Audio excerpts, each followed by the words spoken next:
Well, 50 years ago today, astronauts were launched to the moon for the last time in NASA's Apollo 17 mission.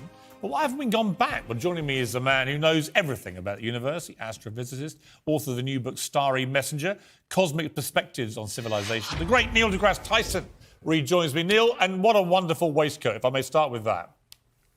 Oh, thank you. I don't want to show off or anything, but...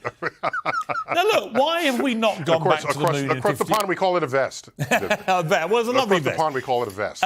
Why have we not gone back to the moon in 50 years? I have my own reasons for thinking so. I'm happy to share them with you. When we first went to the moon, we have to remind ourselves why. All right? There's been a lot of cleansing of the memory of the motivator, of what motivated us to do it in the first place. It was in response, it was reactive to the Soviet Union.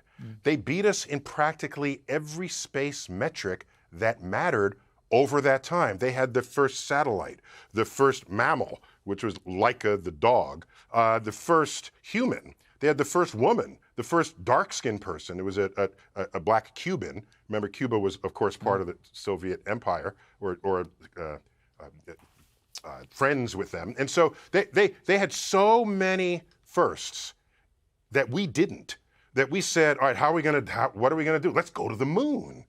And so by the time we got to the moon and realized Russia actually isn't headed there, it took some of the steam out of sort of the militaristic motivations that got us there in the first place. Allow me to remind you that this Apollo 17 was the first mission to the moon to have a scientist on it.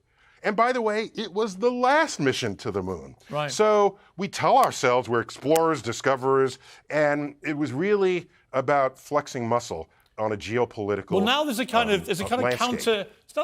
counter narrative to that exploring aspect. Because I remember when I was a kid watching these rockets go off from Cape Canaveral and feeling so enthralled, and the world used to watch these things. And now it seems like we've gone backwards, a bit like air travel. Air travel on Concorde used to be London and New York in 2 hours, 58 minutes. Now it takes twice as long. I don't understand how have we gone backwards in these things. Prince William, though, criticised space tourism and travel. He said this. The idea that this space race is on at the moment, we've seen everyone trying to get space tourism going. It's the idea that we need some of the world's greatest brains and minds fixed on trying to repair this planet, not trying to find the next place to go and live.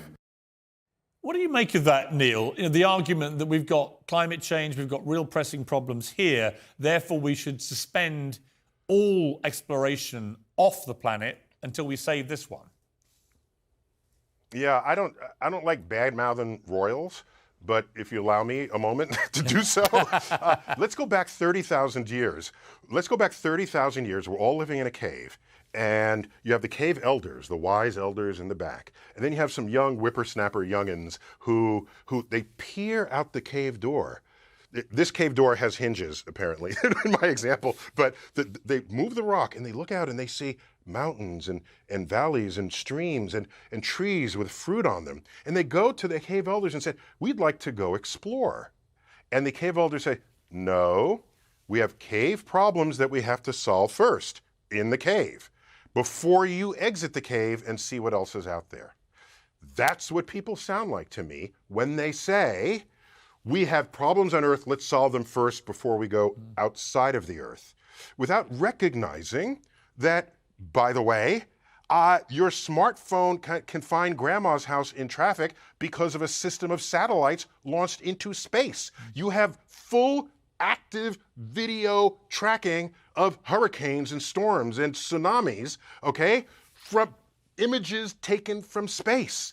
So to say space is something other than what you should care about, just move back to the cave, because that's kind of where you belong. How important is somebody like Elon Musk with SpaceX, particularly with the satellites, of course, which have been used, for example, in Ukraine to help them in this war against Russia? What do you think of Musk and what he's doing in this area? Yeah, so Musk, I think one of the biggest contributions he's making is he's trying to drive down the cost of access to space. That's sort of a slightly buried objective here. Buried, not that anyone's purposefully burying it, they're just not noticing that this is an important driver. Because if you can take down the cost, then other kinds of activities can then unfold in space, such as space tourism. By the way, let's think about it. I don't know the future. I don't have a crystal ball, but I can imagine a future where space tourism is routine. It becomes commoditized, and you save up a few vacation paychecks, and that'll get you into space. You know people will line up and want to do that. And there's nothing like seeing Earth from space. It is not the color-coded countries that were drawn on your schoolroom globe. You see Earth as nature had intended you to see, with oceans and lands and clouds. That can change you just by being a tourist in space. So no, I'm not with the people who are saying, don't do that, let's stick to Earth. Yeah, I completely agree. And if you use that kind of logic, you never do anything, because there's always something more important that stops you doing something fun. You made some predictions on American television very recently about what would happen by 2050. Two of them I thought were quite likely. Self-driving electric vehicles, yep, I think we're going to get that, pretty well are. A visiting alien to Earth, yep, I think that's highly likely by 2050. But the second one, or the third one on this list, humans will have the ability to regenerate their limbs. That was a real little eye-popper for me. Are we going to really better do that? Okay, well, so let me put that in context. That appears in the book's chapter called Exploration and Discovery, and I go through 150 years of the exponential growth of discovery and the role that science and technology plays in shaping civilizations. And practically everybody predicting at the beginning of each 30-year period got it wrong. Yeah, that you can make linear predictions and maybe some of that work, but what typically happens is a discovery comes in from the side, from above, from below. Why do you think limbs? Why right? limbs? Limbs. Okay, I'll tell you why. So again, so I gave my predictions so that in 2050 people could laugh at how wrong they were. just put that. That's why I gave the predictions. So I said, let me just try it. So why limbs? Because you and I are approximately the same age. We learned biology in an era where we said the tree of life, humans are at the top, and we are the pinnacle of evolution. I remember hearing biologists say that, and teachers teach that. Excuse me, it was white men were at the top of the evolutionary. That, depending on which textbook you used. And I think to myself, suppose, this is what a cosmic perspective does to you, suppose some other animal made that same chart. If newts made that chart, they would say, we're at the top because we can regenerate limbs.